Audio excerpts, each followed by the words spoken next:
La scène est tendue. Un simple décret du gouvernement nigérien a bouleversé l'équilibre énergétique mondial. La France, autrefois puissante grâce à l'uranium du Niger, s'est soudainement retrouvée dans l'obscurité. Ce geste apparemment modeste a eu un impact mondial. Mais qu'est-ce que cela signifie pour l'avenir de l'Afrique et du monde ? Ibrahim Traoré, du Burkina Faso, considère cela comme le début d'une nouvelle ère pour le continent africain. Une Afrique qui ne demande plus l'autorisation, mais qui crée sa propre lumière. Quelles sont les implications de ce changement radical pour la politique mondiale ? Le Niger, autrefois un fournisseur invisible d'uranium, a pris une décision qui pourrait redéfinir l'ordre énergétique mondial. En nationalisant ses ressources, le pays a non seulement coupé l'approvisionnement vital pour les réacteurs nucléaires français, mais a également lancé un message fort. L'Afrique n'est plus la dépendance du monde, mais sa propre force. Ibrahim Traoré, du Burkina Faso, appelle cela le début d'une ère de souveraineté numérique pour l'Afrique. Cette décision remet en question des décennies de politique coloniale et économique, où les ressources africaines alimentaient les puissances mondiales sans que les nations africaines ne bénéficient pleinement de leurs richesses. Pour le Niger et pour l'Afrique, cela pourrait être un tournant historique. Mais cette rupture avec le passé sera-t-elle suffisante pour garantir la prospérité de l'Afrique à long terme, ou s'agit-il simplement d'un moment symbolique qui pourrait rapidement être oublié ? En 2025, un simple décret a modifié l'équilibre mondial. Le gouvernement du Niger, dirigé par un régime militaire, a annoncé la nationalisation de l'uranium, une ressource cruciale utilisée dans les réacteurs nucléaires français. Bien que cette annonce ait été brève, elle a secoué le monde de l'énergie et provoqué des turbulences économiques. En quelques heures, les marchés français ont chuté, les analystes ont recalculé les risques et les investisseurs ont commencé à reconsidérer leurs modèles économiques. L'uranium du Niger, qui avait alimenté la France pendant des décennies, a été placé sous contrôle national, symbolisant la fin d'une époque où l'Afrique fournissait des ressources sans en tirer le plein bénéfice. Ibrahim Traoré, leader du Burkina Faso, a salué cette décision comme le début d'une révolution énergétique et géopolitique pour l'Afrique. Cette initiative marque le début d'une ère de souveraineté retrouvée pour le continent. Toutefois, le Niger et ses voisins africains sont confrontés à un défi immense, réussir à faire face aux pressions extérieures tout en utilisant judicieusement leurs ressources pour en bénéficier véritablement. Le monde, en particulier l'Occident, a sous-estimé l'importance stratégique de cette action. Ce qui semblait être une simple déclaration est en réalité le déclencheur d'un changement majeur dans l'ordre mondial. Mais ce changement sera-t-il durable ?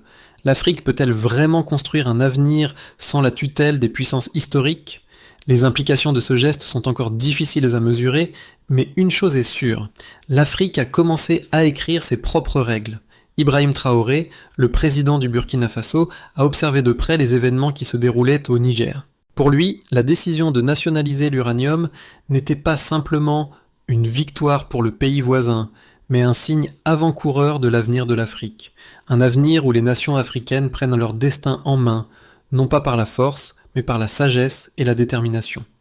Traoré, connu pour son leadership calme et réfléchi, a exprimé que ce geste n'était pas un acte isolé, mais le début d'un processus plus vaste, l'émergence d'une Afrique souveraine, capable de négocier ses propres termes avec les grandes puissances mondiales.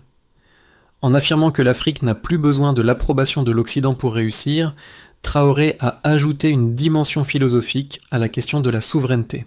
Le Burkina Faso, sous sa direction, a mis en place des mesures pour renforcer l'indépendance économique et énergétique en explorant des alternatives à l'uranium et en investissant dans des technologies locales. Ce changement de mentalité est crucial pour le continent, mais comment ces actions se traduiront-elles dans la réalité ? Pour que cette vision se concrétise, il faut plus que des déclarations politiques. Il faut des réformes profondes et un engagement concret pour que les ressources africaines bénéficient réellement aux peuples africains.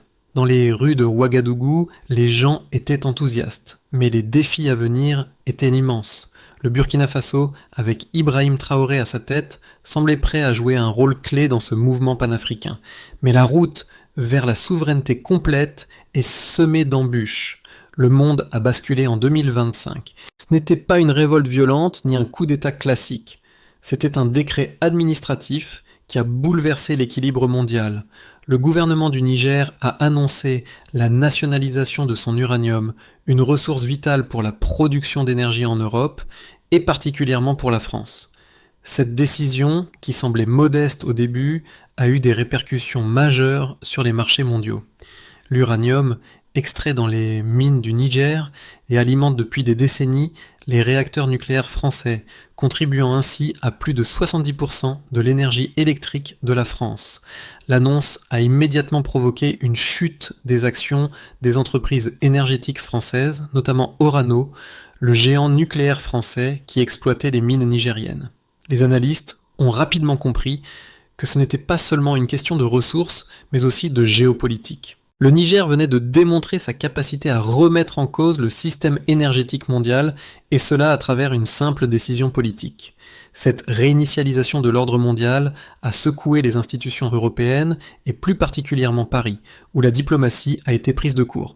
Alors que les négociations étaient en cours, il est devenu évident que la France n'était pas prête à perdre son accès à l'uranium, et que les autres nations africaines pouvaient suivre cet exemple.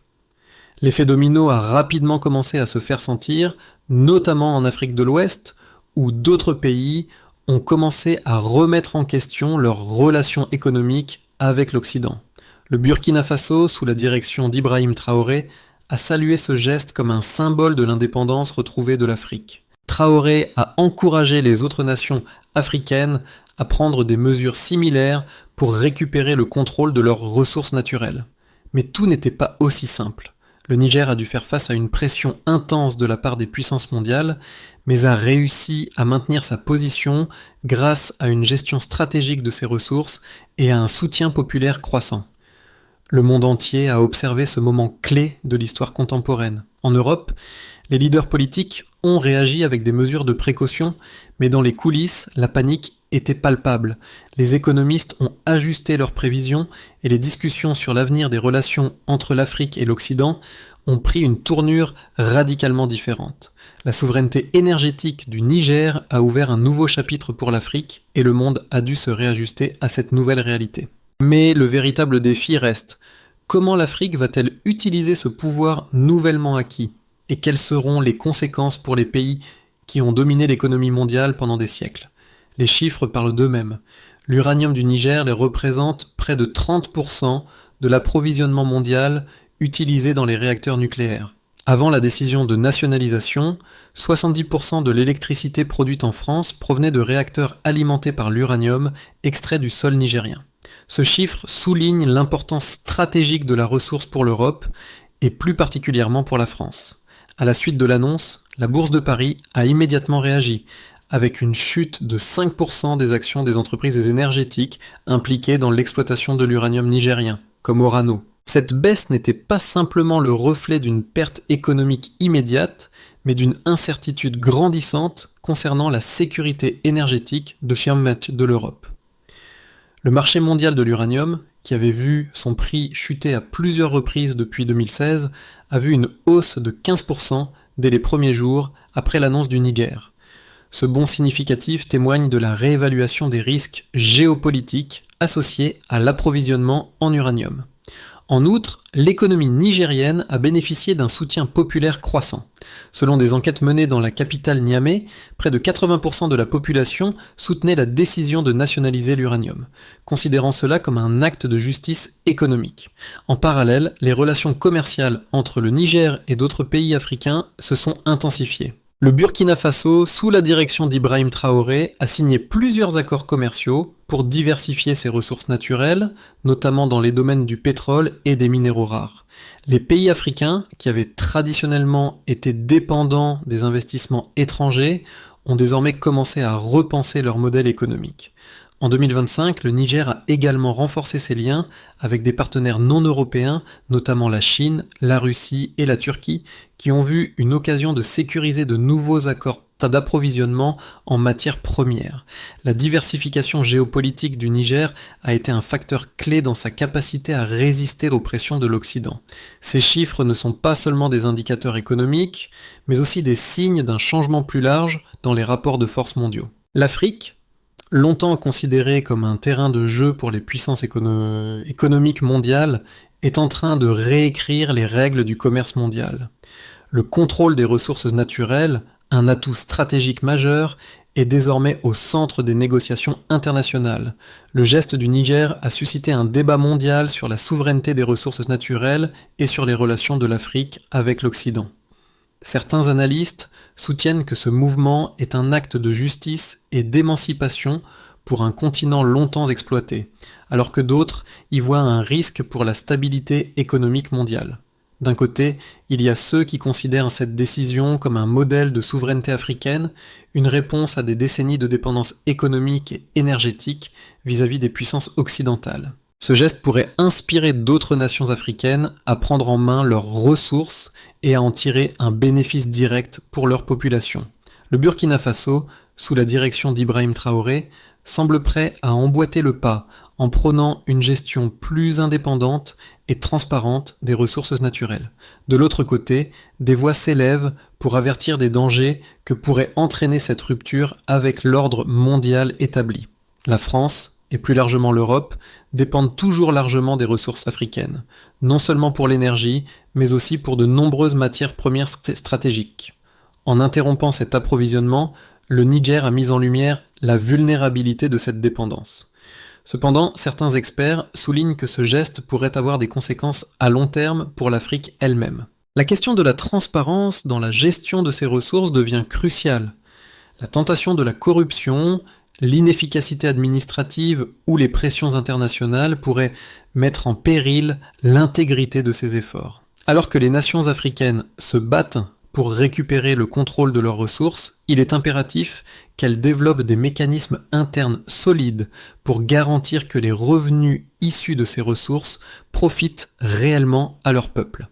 En ce sens, le Niger, tout comme le Burkina Faso, devra faire face à un double défi. Rester souverain tout en construisant une infrastructure économique et politique qui permette de gérer efficacement ces nouvelles responsabilités. Le Niger, en prenant cette décision historique, a amorcé un changement profond, non seulement dans ses relations avec l'Occident, mais aussi dans l'ensemble du continent africain. Ce geste de souveraineté a mis en évidence une vérité incontestable. L'Afrique n'est plus la périphérie de l'économie mondiale, mais elle devient un acteur clé de la géopolitique énergétique. Ibrahim Traoré, en saluant cette initiative, a souligné que ce n'était pas simplement une question de ressources, mais de dignité et de justice pour les peuples africains. L'Afrique, qui a longtemps été dépendante de l'exploitation de ses ressources sans en récolter les fruits, commence enfin à prendre le contrôle de son destin. Mais ce moment marque également une nouvelle phase de tension. La réaction de l'Occident à cette décision montre l'importance de l'uranium dans la structure énergétique mondiale. Toutefois, l'Afrique ne doit pas se contenter de ce premier pas symbolique. Le véritable défi réside désormais dans la construction d'un système économique et politique durable qui garantisse que cette souveraineté se traduise par des bénéfices concrets pour ses populations. L'Afrique doit démontrer qu'elle peut gérer ses ressources de manière équitable et transparente pour que ce changement radical ne soit pas qu'une victoire momentanée, mais le début d'un nouveau chapitre pour le continent. Les répercussions de la décision du Niger sont considérables et s'étendent bien au-delà des frontières africaines. Le premier impact immédiat a été sur les marchés mondiaux de l'énergie. L'uranium, qui alimentait 70% des réacteurs nucléaires français, est désormais contrôlé par le Niger, ce qui a perturbé l'approvisionnement des pays européens. Les analystes économiques ont vite compris que cette rupture pouvait avoir un effet domino sur toute l'industrie nucléaire européenne. La France en particulier a dû chercher des alternatives rapidement, mais les options sont limitées. Le pays, qui dépendait depuis des décennies de l'uranium nigérien, est désormais confronté à une crise énergétique potentielle avec des coûts de production qui risquent d'exploser. Le message envoyé par le Niger est fort. Les ressources naturelles doivent bénéficier aux nations qui les possèdent et non à des puissances extérieures. Pour l'Afrique, cette décision est un moment charnière. Le continent, longtemps considéré comme une périphérie de l'économie mondiale, commence à revendiquer son rôle central. Cette souveraineté sur les ressources naturelles pourrait être le catalyseur d'une nouvelle dynamique pour les nations africaines. Le Burkina Faso, avec Ibrahim Traoré, a salué ce tournant stratégique, appelant à une coopération panafricaine renforcée où les pays du continent s'uniraient pour gérer leurs ressources collectivement. Mais les conséquences de ce changement sont également économiques et sociales. L'Afrique est confrontée à un défi majeur, transformer cette nouvelle puissance en prospérité réelle pour ses populations. La clé réside dans la gestion efficace des ressources, l'établissement de politiques économiques inclusives et l'amélioration des infrastructures. Le risque de corruption et de mauvaise gestion est omniprésent, mais les opportunités sont également immenses. Le contrôle des ressources pourrait permettre à l'Afrique de financer son développement, de moderniser ses industries et de renforcer ses infrastructures. Mais ce processus ne sera pas sans obstacle. Les nations africaines devront affronter les pressions extérieures des anciennes puissances coloniales, qui chercheront à préserver leur influence sur le continent. Toutefois, le changement déjà opéré au Niger montre qu'une rupture avec le passé est possible. Le défi maintenant est de bâtir un avenir où l'Afrique tire véritablement profit de ses richesses naturelles, et non pas seulement sur le plan symbolique, mais dans la vie quotidienne de ses citoyens. Dans les mois à venir, plusieurs scénarios peuvent se dessiner pour le Niger et pour l'Afrique en général, en réponse à cette décision radicale de nationaliser l'uranium. Ces scénarios sont basés sur l'évolution des relations internationales, des réponses économiques et de la gestion interne de la souveraineté énergétique par les nations africaines. Considérons d'abord le scénario optimiste, celui d'une Afrique unie et prospère. Si le Niger parvient à maintenir son contrôle sur l'uranium et à en tirer un bénéfice tangible pour sa population, il pourrait inspirer d'autres pays africains à emboîter le pas. Le Burkina Faso, avec le leadership de Ibrahim Traoré, pourrait jouer un rôle clé dans la construction d'une coalition panafricaine pour la gestion collective des ressources naturelles. Dans ce scénario, l'Afrique réussirait à mettre en place des mécanismes de gouvernance transparents, réduisant ainsi la corruption et améliorant la gestion des revenus issus de ces ressources. Cette cohésion renforcée pourrait ouvrir la voie à des investissements dans les infrastructures, l'éducation et la santé, améliorant la vie quotidienne des Africains. La diversification économique s'accélérerait, avec des pays comme le Ghana et le Nigeria investissant davantage dans des secteurs stratégiques comme les énergies renouvelables et les industries manufacturières. L'Afrique pourrait alors se positionner comme un acteur économique de premier plan sur la scène mondiale, capable de négocier ses termes avec les grandes puissances. Passons maintenant au scénario réaliste, celui d'une Afrique divisée et en transition. Dans ce scénario, le Niger parvient à conserver une certaine souveraineté énergétique, mais les défis restent nombreux. Le pays devra faire face à des pressions économiques et diplomatiques de la part des puissances occidentales, notamment la France, qui cherchera à diversifier ses sources d'approvisionnement en uranium. L'Afrique dans son ensemble pourrait s'engager dans un processus lent de renégociation des termes de ses relations avec l'Occident, mais sans parvenir à une véritable union économique et politique. Le Burkina Faso pourrait être un précurseur dans cette démarche, mais de nombreux autres pays risquent de prendre du retard, notamment en raison de l'instabilité interne ou de la corruption. Les inégalités économiques pourraient persister, limitant les bénéfices sociaux et empêchant une véritable prospérité partagée. Enfin, examinons le scénario pessimiste, celui du retour à la dépendance et à la crise. Dans le pire des cas, le Niger pourrait se retrouver isolé sur le plan international. Les sanctions économiques et diplomatiques de la part des puissances occidentales pourraient réduire sa capacité à exploiter ses ressources de manière effective. La corruption interne et la mauvaise gestion des ressources naturelles pourraient empêcher la population de tirer profit des bénéfices de l'uranium nationalisé. L'absence de véritables réformes politiques pourrait également entraîner une instabilité économique et sociale, entravant le développement du pays. Dans ce scénario, l'Afrique continuerait à dépendre des investissements étrangers et des anciennes puissances coloniales, limitant ainsi son autonomie et sa capacité à redéfinir l'ordre économique mondial. L'histoire du Niger et de la nationalisation de son uranium est plus qu'un simple récit économique ou géopolitique. Elle représente un tournant dans l'histoire de l'Afrique, un moment où le continent a pris une décision qui pourrait changer sa trajectoire pour les générations à venir. Mais au-delà des chiffres et des déclarations politiques, il existe un impact bien plus profond, celui qui touche directement les vies des Africains.